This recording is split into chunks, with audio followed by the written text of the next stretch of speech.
Greetings everyone, in today's video I will show you how to change name in Facebook. Before you get started, please subscribe our channel. So first of all, open up Facebook app, then go to menu, then add the gear to open up the settings. After that we need to go to Meta Account Center. So just stop here, it says see more in Account Center.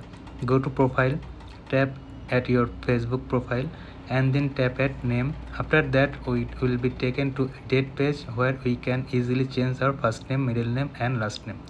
Once we have done with that, all we have to do is just tap at button.